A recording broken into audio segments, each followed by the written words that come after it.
Welcome to Separate Together, a podcast exploring what happens when we change not just how families separate, but how we think about legal separations altogether. Hosted by me, practicing family lawyer Melissa Bourgeois. And by me, definitely not a lawyer, Cody Dub.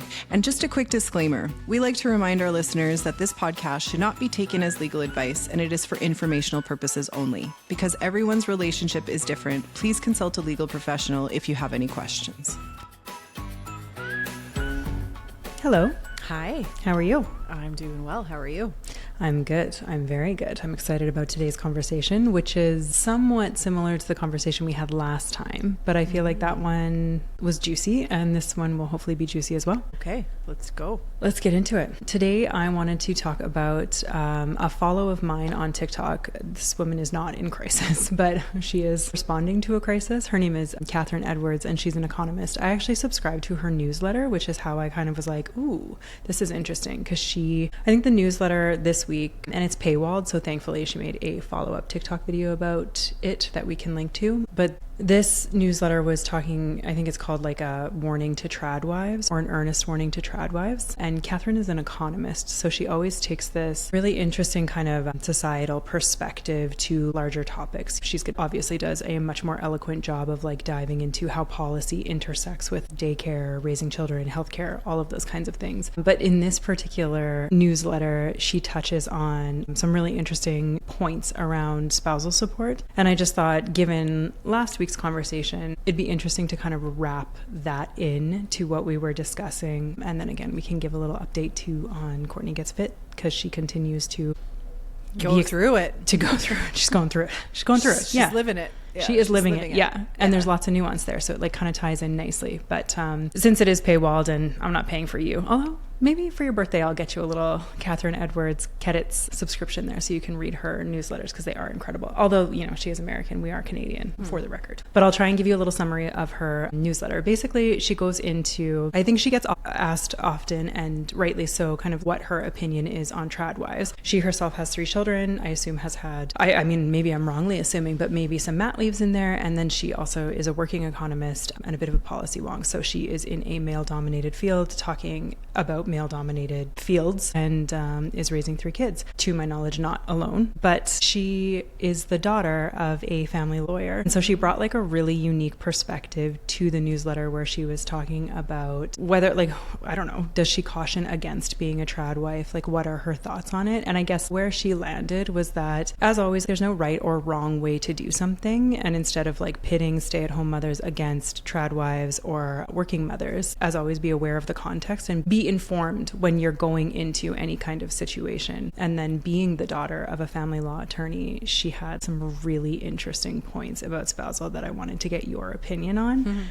Because as I was reading it, I was like, yes. So the first one, I think she takes a similar stance to you, where she lays out spousal support is the biggest gray area in family law. I think child support is much easier to land on, and that shared interest is so much stronger. But the spousal support component is always kind of gray for various reasons. And she really did a good job of identifying what spousal support is supposed to do. And I know you do this really well, is when you identify possibly re-education or ensuring that basic needs are met. But she was saying spousal support is not to maintain your current lifestyle. And I think that's really challenging for people. Like, just because I think it hits women so much harder that when you're separating, especially if it's not their choice to separate, your lifestyle is going to decrease. I don't know if that's the right word. Change.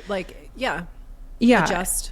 It's going to be different, and you will likely experience a decrease in that and not an increase, because you're dividing the resources between 2 households instead of one, and there are less resources by virtue of that. I think it's hard for both people in that relationship to kind of take a step back and see like what that means from a practical perspective. But she does a really good job of identifying that and how spousal support is supposed to help. But then she got into some details that I really want your opinion on, because you've talked about this a little bit to me kind of colloquially. I think like this is something that is really hard to communicate to people unless you have experienced it personally. And if you experience it personally, like sorry, but she was talking about how her mother would counsel her female clients who were going into court and meeting with a judge around spousal support and how much and how long they were going to get it. And just like what an uphill battle that was, what a climb that was. And she would counsel them to like, you know, dress down or maybe not get a fresh set of nails that day, to maybe not have your hair or your makeup done quite so extensively, because it's very challenging to ask a female judge to award you indefinite spousal support or spousal support in general because you aren't working. And she kind of hit the nail on the head. I might be doing a poor job paraphrasing it, but basically it's like you are asking a woman who has obviously had, if she has children, either does not have children, or if she had children, had someone helping her raise them while she was working outside of the house. So you're already kind of on this like unstable ground of being like, this is the person you have to ask, someone who's probably put in like 80 to 100 hours a week, who has worked tirelessly, is highly educated, is working in a male dominated field. And then you're going in and saying, well, you know, I don't work, so can I continue to not work? And that I thought was a really interesting starting point, because you've talked about that as well. When you enter into the legal system, you are then subject to the biases and the perspectives of the people who uphold the legal system, judges, other lawyers, juries. I don't think people understand what that means until they're in it, and then you can't get out of it. You're in it now. Yeah. Yeah. And I mean, spousal support is the most emotionally charged, most kind of shades of gray that possibly could be in a legal setting, because it's really context specific. And when it's context specific, then you actually have to rely upon someone's own experience and what the judge will use their own objective lens to say, okay, well, I place you within this based on my own lived experience and what I bring to all of it. Same as child support, where you just plug in values and then there's an amount and it's like, that's how it's applied. In something like this, the context really matters. So they're being asked to formulate the outcome for your context using where they come from. That's a major part of like when you're in the formal system for sure. But spousal support, at least here in Canada, is based on, you know, different principles, where it is kind of trying to acknowledge and have people understand that what you had when you were within this particular unit was interdependence. And so you need to have some ability to kind of rebalance that once the terms of that relationship change. And that's kind of a big part of what we do here in Canada in terms of how much is going to be paid and for how long. So I think like that part of it is difficult for anybody to determine, and oftentimes why people find themselves so lost in the landscape. But to your point about people who are told, let's march into court and you deserve the same lifestyle that you had, context being what it is, you can't, because you have two homes, you have two sets of everything you have. So that belief that like, okay, well, I was used to this lifestyle where I had this bank account with this amount of money in it, like think about it, it now has to be in half. Like it needs to stretch between two households. So I always call it comparable standards of living, right? Each of you should have comparable standards of living. But I think the traditional system right now is like, well, no, I just want to have as much money in my budget as I can, and I don't really care how much you have in your budget. I think that's such a salient point. And I think if I were in this situation, and again, our clients are in this situation, like I use a lot of your language because it's brilliant. When I'm talking about it, I will say like it is a comparable standard of living. And, you know, I'll reference to the household balancing test. And again, it's easier when you have kids because you want your kids to have a bed at each house. Like you don't want one kid sleeping on the couch or not having snacks that they like, or like whatever it's going to be like. So I think parents understand that on an emotional level and from a place of love very easily. But in your experience, when we have a situation, we have lots of clients who one parent was working and one parent was not, one parent was the primary caregiver. Now they're moving into a situation where they're going to be sharing parenting and they're both going to be working. And you're talking about like comparable standards of living. Do they understand, like, we are saying comparable, but you need to understand and intuit, or I will explain to you that is a lower standard of living. Yeah. The $850,000 house that you were in, now you each get whatever it is that you can individually afford. Yeah. And so I don't want to gender it, but if we are just going based on the demographics that we understand, do the men who will be paying spousal or who are going to be balancing this household with their income until the other income catches up, do they get that? Like in your experience? They do in our process, like really, because again, like when we unpack it just as you have, where it's just you want to be able to kind of have that equalized standard. Our process allows for that, where we really are just looking on the fairness. And so people are much more honest about being like, oh yeah, I can recognize actually that 10 years out of the workforce has had a huge impact on you, and we are still a team. So because we're still a team, let's game this together and figure that out. The traditional system though is not like that, right? What it is I've got to maximize as much for my client as possible, and that means you get more money. And so oftentimes I would say, like, actually, if we were to get this spousal support amount that you think you want or need or whatever, if there's a difference, and then, you know, what the child support is going to be, that leaves this person with about a quarter of the family income. And do you want that outcome then being that your children are attending to their home in a basement suite in a really not so great neighborhood because that's all that can afford, and you are over here saying, okay, well, good, because I've got money for savings accounts, I've got money for my investments, I've got all of those things. So that's really a lot of the work that I do. We start with the budgets and we look for, okay, are your expenses about the same, or do you have about the same amount of money every month to invest? And for our clients, at least, like that makes sense to them, where they're just like, okay, until such time as like you're earning more money, like I'll contribute this towards you. Doesn't mean necessarily that either one is happy with the amount, but overall it's like, okay, well, yeah, that makes objective sense. But the overall way most of the time is not that. It's like, I need to not pay as much so that I can build my portfolio back up, and I really don't care what you do with yours, or I want you to pay me back for all of this stuff, and I don't really care how poor you are at the end of the day once you've made all of these payments. So that's kind of the limits of the law, and I think lots of judges try to balance that out. But what we're talking about today is like different states have different ways of applying it. Spousal support is not necessarily an automatic thing in every state, from what I've just learned, and that kind of thing. And neither is it, you know, here in Canada. First we see entitlement, which is just, are there differences in income? But entitlement alone does not automatically say, oh, well, you have an entitlement, you will receive spousal support. The judge still needs to do an analysis over to how to balance that out, because maybe you do have less income, but by the time the payer pays child support, that has rebalanced your finances that way. So then to add spousal support onto that would be maybe unfair to one of them. Right. Yeah. I mean, I think that is the uniquest part of our process, is we really are looking at both parties, because you are the lawyer for the family.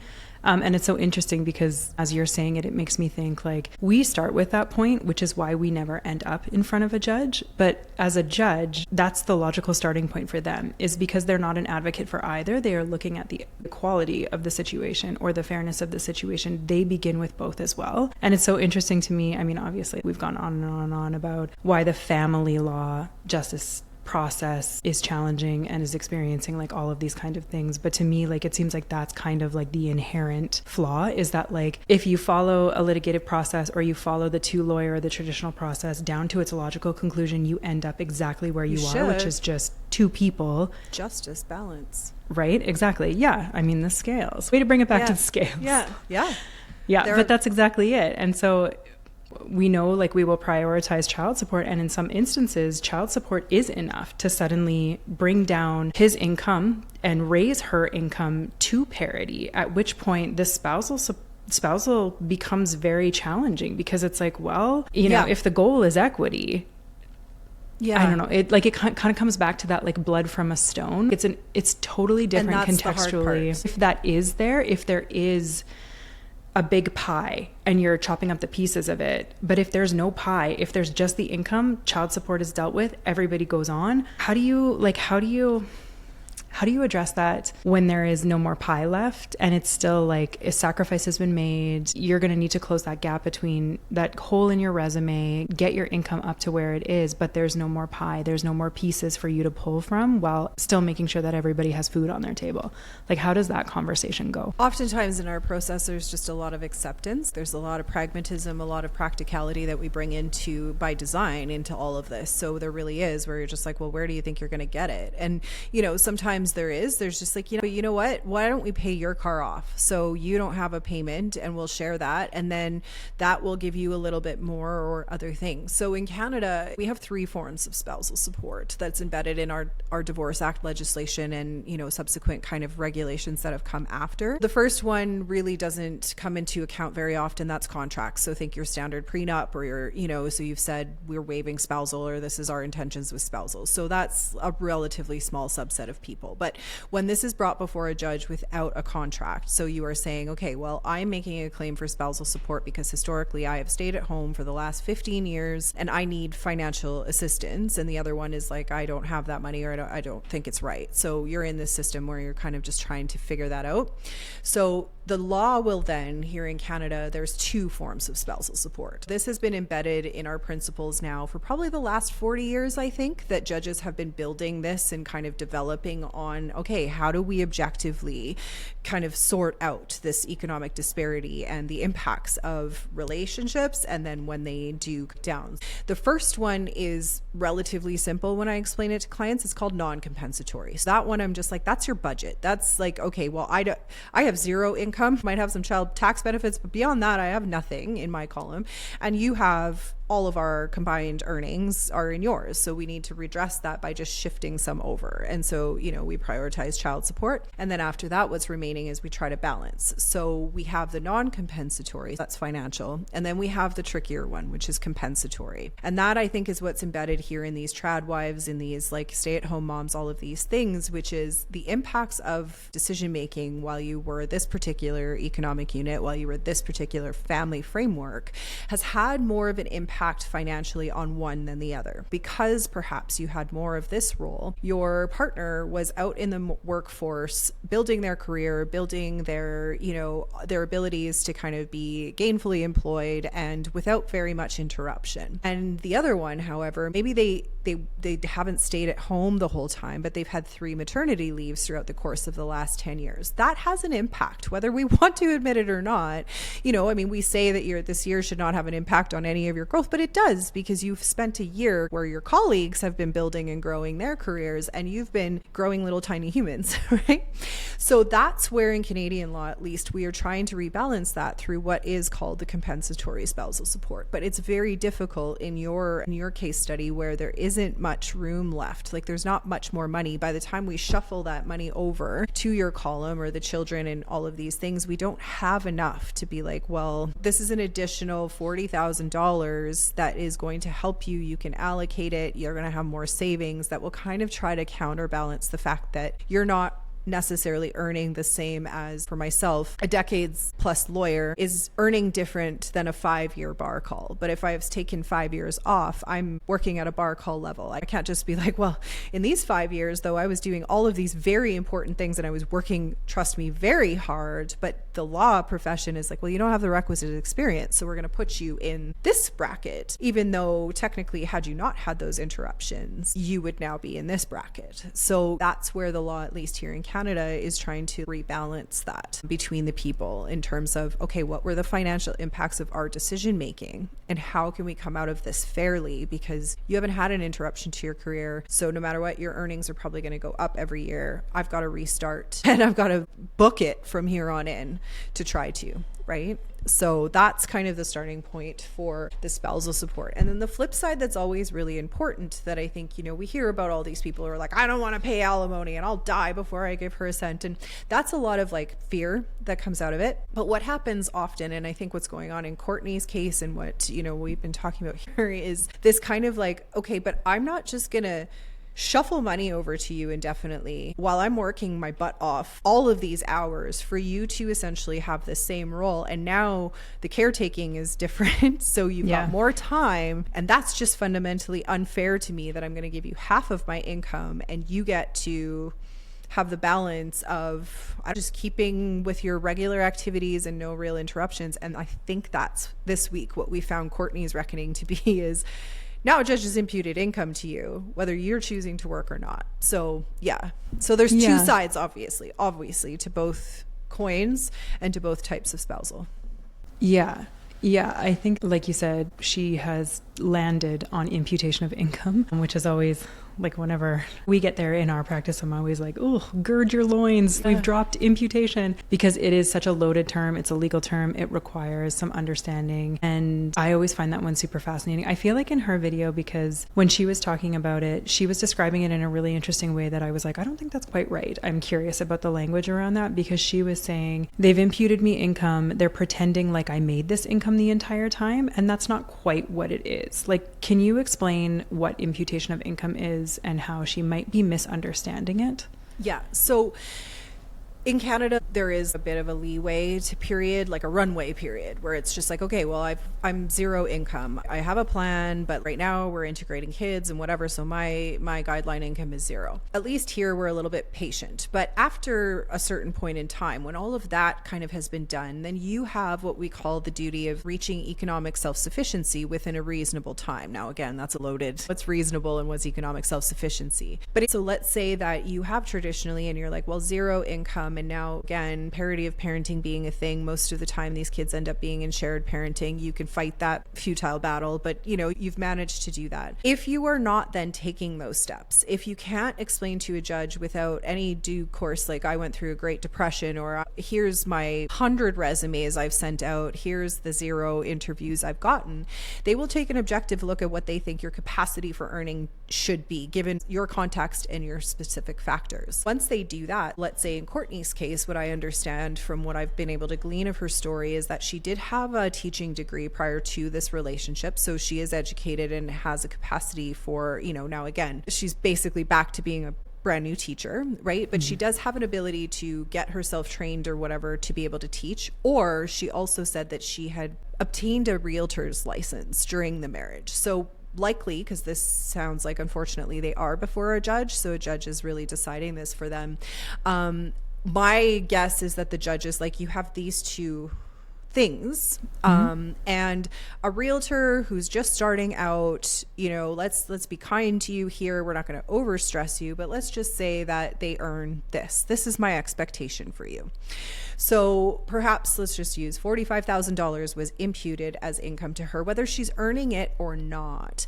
But what you have to understand is that if she has a 0 in her column, the amount that her partner has to pay goes up because he's the one with income. So in order to rectify that by your decision making, the judge will say, well, it's up to you whether you choose to go out and earn that $45,000 or you do not.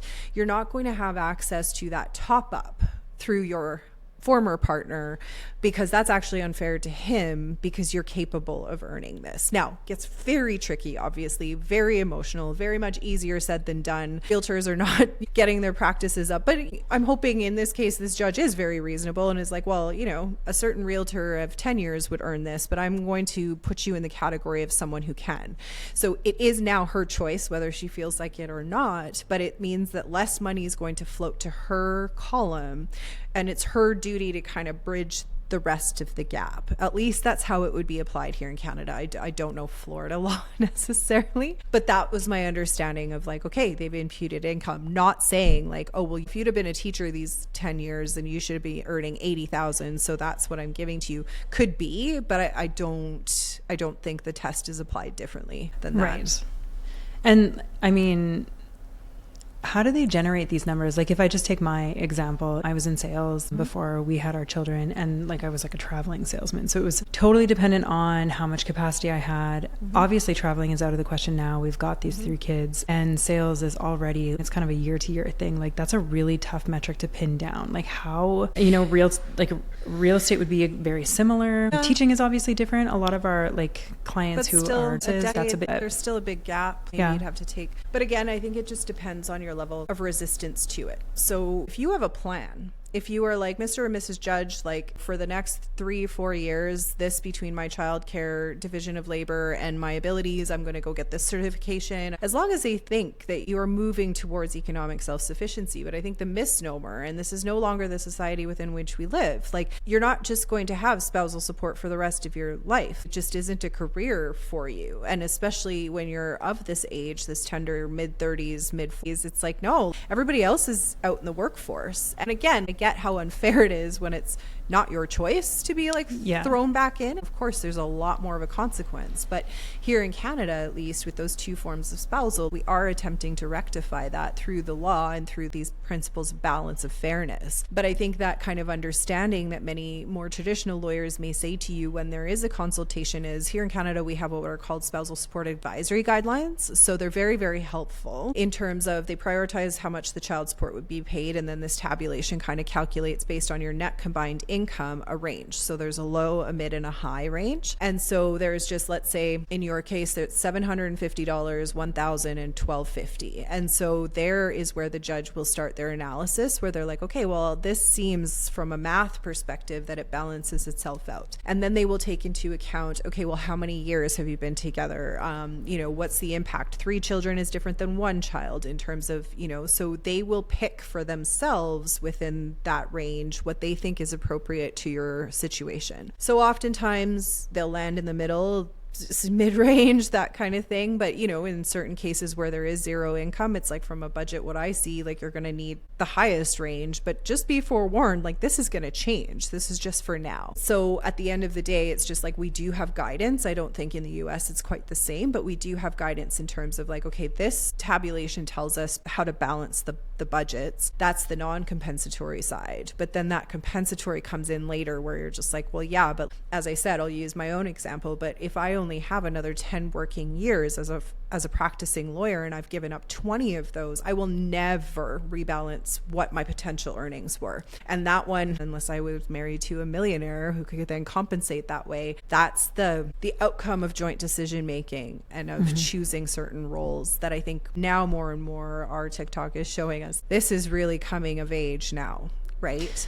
Yeah, and I think that's kind of speaks to Kathryn's point, which is like, it's not necessarily like, it's such an interesting thing because it's not the consequences of your choices, especially if you are the party who is being left and you feel like this is not your choice, but it is the consequences of the choices you made together. So while you might not have made the choice to no longer be together, you were a participant in the choices that led to the point that you find yourself in now, which can be a really challenging thing to navigate. And the thing that I thought was so interesting in what you were saying, and then what I'm seeing on Courtney's videos, is like every comment is get a lawyer, get a lawyer, get a lawyer. And I'm like, well, what is that lawyer telling you? Because here, even you talking about like, okay, if I took, 10 years out of my legal career, I assume you would get some spousal, and then if you had children, you would get child support as well. And if I'm you, I'm getting back in there and I am hitting it super hard and I am like stacking my investments. I'm taking any surplus I get, giving myself a super tight budget, getting my income back up, and I'm trying to build what I was missing, what I would have dumped into a retirement fund or a TFSA or an RRSP or whatever, and trying to like blow that out while I have the surplus cash, knowing that I've got this like period of build. It's very similar to what you would be doing if you were still a unit, or what you should be doing if you were building. I say this like I have any fiscal common sense whatsoever, but hearing you say it, I'm like, oh yeah, that's what I would do if I had a law degree. But it's so interesting, like hearing all these people be like, get a lawyer, get a lawyer, get a lawyer, because knowing what we know about the traditional system, it's all wins and losses. Like it's all like, I'm going to get you the biggest win. The biggest win in this scenario might be a really high spousal support amount, but that's not going to do anything for you in the long run, because as Kathryn Edwards highlighted, it's never going to be forever. It's going to end. And instead of being now 10 years out of the job force and having that gap in your resume, you're what, 11, 12, and you're in the exact same position, because a judge is just going to bring you back and be like, okay, so now why aren't you working now? What, Well, and for every action, there's an equal and opposite reaction. You are still then very vulnerable to the fact that the person who is paying you may just decide to change their entire job because they don't. So you are still in this kind of vulnerable, uncertain thing, because, I mean, you could contest that and you can spend years in court trying to rectify that. But if they make that choice, you really do. And I think two things that I wanted to touch on this one is, because we're changing in society, the traditional way would be like, we want the kids to stay with you primarily because there's more child support. And the only reason, and I see this unfortunately still a dominant narrative on TikTok now, is like, he only wants the kids part-time so that he doesn't have to pay as much money. And it's like, yeah, money rules the world. We are all making, but when you go to a traditional lawyer, they're going to say, I'm going to get you the highest amount of spousal support and we're going to have you be the primary parent so you maximize child support. right? And then that's where you end up in these fights about the kids, where you're just like, because I've seen now in America, like, keep your, you know, a tabulation of who took the kids the most to the dentist and who took the, like, do you really want to spend years doing that to postpone the inevitable? Because quite frankly, at least here in Canada, like, shared parenting is the norm. It just is. And we have changed as a society to accommodate that, because to Kathryn's whole point, single income earning families that's a wave of the past. Like, we just, life is, I mean, I spent $9 on a leak the other day. Like, it's just not. No, you didn't. Yes, by accident. But I was just like, what happened here? But like, I'm just saying, like, just as someone who one bag of groceries costs $200 now, like, the economic realities of this stay-at-home mom narrative, as nice as it would be. And, you know, I think most people would love to have an opportunity like that, because, you know, I've been journeying with you and how many kids have sick days, PD days, all of these other things that, like, if you were just like, don't worry, I've got this side, you have this side, and we're okay, it all works. But at a certain point, it's just, our society can't sustain that anymore. And this was her point, right? Like, if you're hitching your wagon thinking that you are just going to, because I think there's this misnomer too, that like stay-at-home moms don't work. Like, that's not like that, right? But if you're like, oh, well, life will be easier for me because I won't need to meet the demands of being out in the workforce and all of these things, I can have more flexible scheduling that works around the kids. Unless you are, and even I would say, like, you'd have to be extraordinarily wealthy, not even just rich, for that to be a sustainable outcome for every member of that family. So I think I would be cautious and be very careful when a lawyer tells you we're going to fight for primary because he hasn't traditionally had. That person will grow up and they will learn how to parent. Like, they will learn to take them to those activities if that's really what they want. And then this whole thing of don't fight the inevitable, and then don't think that, like, okay, well, then I get 75% of the joint family purse and he'll just live off of 25, because anybody would then try to thwart that. Like, what am I working for if I'm not saving anything, right? So yeah, I think you nailed it exactly. It's that kind of rise of parity of parenting, which is why we're now seeing terms like imputation of income. And imputation of income is a scary thing, but actually parity of parenting is a lovely thing. And I mean, as someone who is parenting 3 children with my husband, I know we're in a marriage still, but I love that I went back to work and he got more involved. He knows the doctors. He's always like, ooh, like, what's the gossip at pickup? I'm like, you tell me, you know, keep your ear to the ground. Exactly. I love that. That's what I wanted. That's why I chose to have 3 children with him. So it's not, you know, necessarily that it's a bad thing. And I think you hit it like right on the head when you were talking about, like, this is a change in our society that I would argue is for the better. It's a progression of our society. And I think to Kathryn's point, she does a really beautiful job of highlighting that it's not trad wives versus working moms. We're not doing that. If everyone is appropriately taken care of, and I understand, like, this is not a political podcast, but access to healthcare, access to childcare, so that the vulnerabilities that both types, or, you know, whatever of moms are susceptible to, are accounted for, and that we're informed about them, and that we can make those informed choices.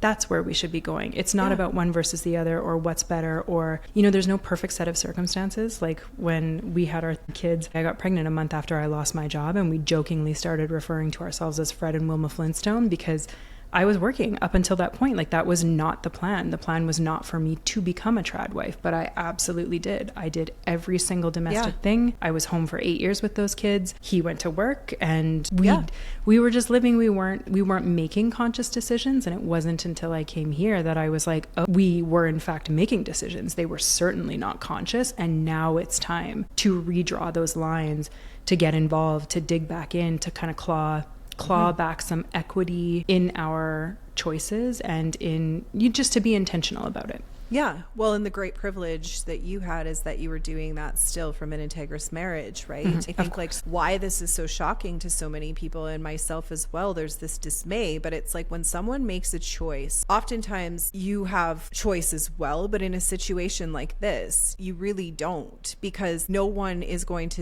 judge is going to say, we will honor the stay-at-home wife kind of thing, and you made this contract, so you deserve to have this for another 10 years extended. Like, like the limits of the law just don't in separation. So then I feel for people who are trying to draw exactly what you two were able to just be like, oh, conscious decisions and who's going to take in whatever. But when it becomes this polarity, which is I think what Courtney is going through right now, where he's just like, well, the more you earn, the less I have to pay. And whether I'm now valuing any of the labor, and I think this is where she's going with it, and Kathryn's touched on this as well, the invisible labor and all of that. We'll talk about that later. But it's this kind of thing where she's just like, it's not that I'm not working. And he's like, yep. And then, but there's no interruptions. And I think that's why she thinks it's so unfair that he's just continuing in his career the way that it's always been. His work is the same. He's got the money to pay for the nanny. And she's scrambling to be like, what's my identity? Where's my career going? I miss my kids. Like, I want to be able to do this. And I'm powerless to fight that. And that's what I mean about don't postpone the inevitable. Like if the other person wants 50-50 and they can accommodate their lives here in Alberta where we practice, unfortunately sometimes that's just not the case because a lot of the men who are working here work up north or different things, so they can't. But if they can, where they've redrawn, because I think one of her gripes was like, oh, he couldn't get home before 6:30 and now he talked to his bosses and his boss went through a divorce and he's like, I want to be able to parent my kids. And he's like, no problem, you're done at 4. Yeah, I mean, like, my husband owns a small business and the pandemic changed everything for him. Suddenly it was like, oh, I can take these meetings from home. And I think it did for everybody. Yeah. It's like we have experienced something seismic as a society and we have adapted. And it's like, you watch this happen in each of our families as well. This is a seismic shift and it calls for seismic changes. And I think to your point, exactly, you nailed it. It's like you're laying a level of reality over the situation and there's a lot of yes, it's unfair.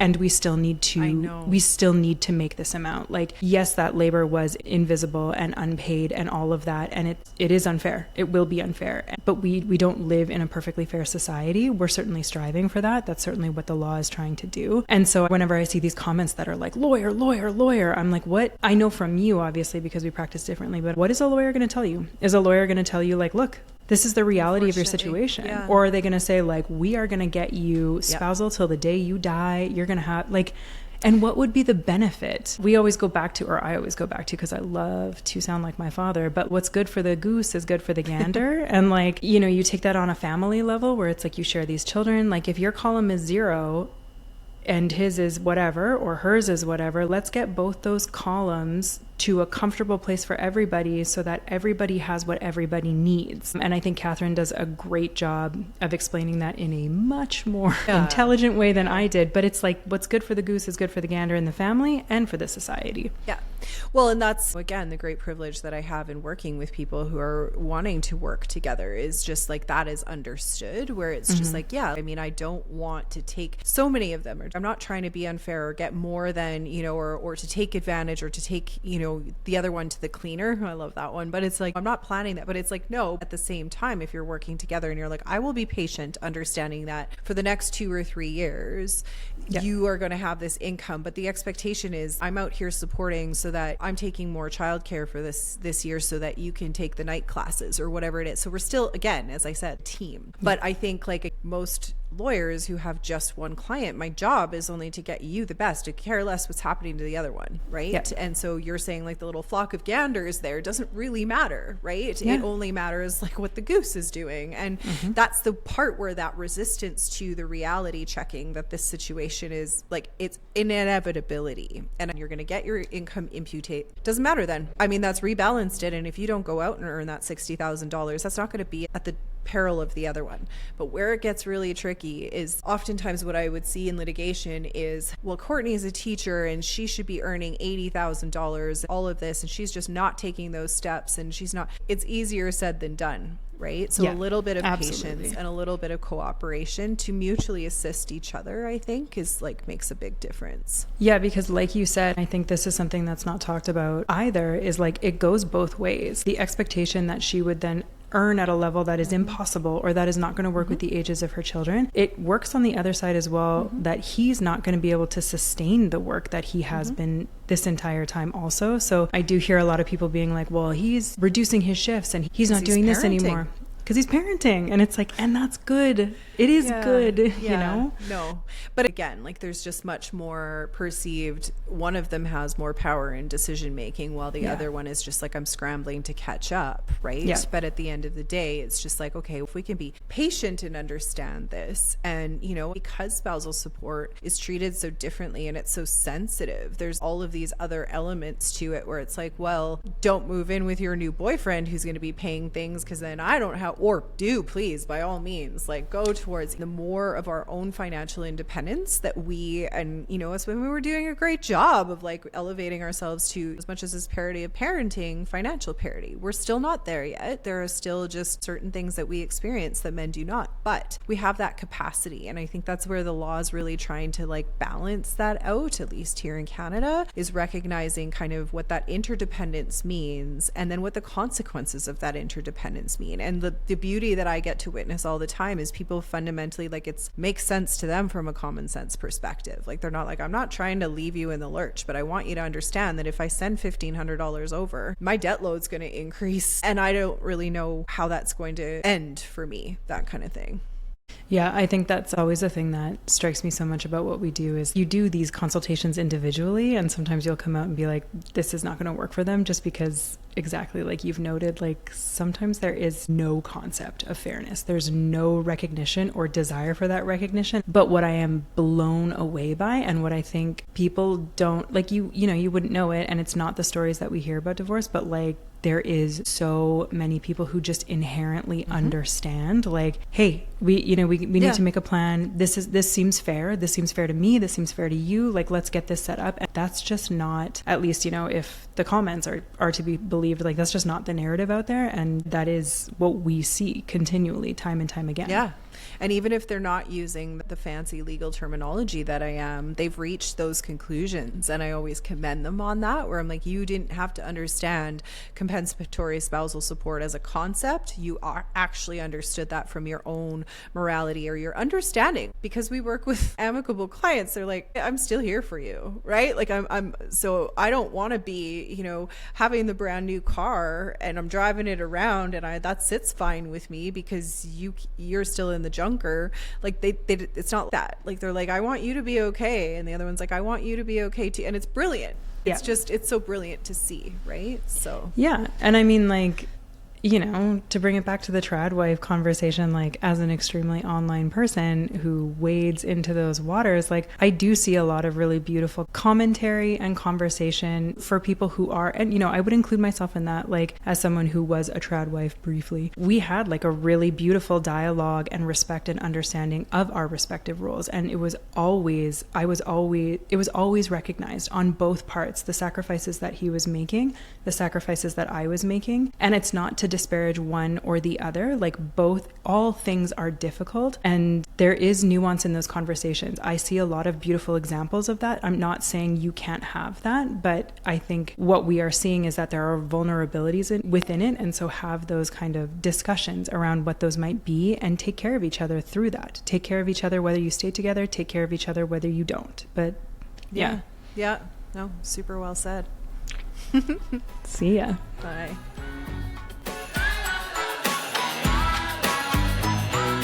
Thank you for listening to today's episode of Separate Together. If you like what you hear or think someone else might, please rate and review us and tell your friends to tune in. You can find us at onefamily.law.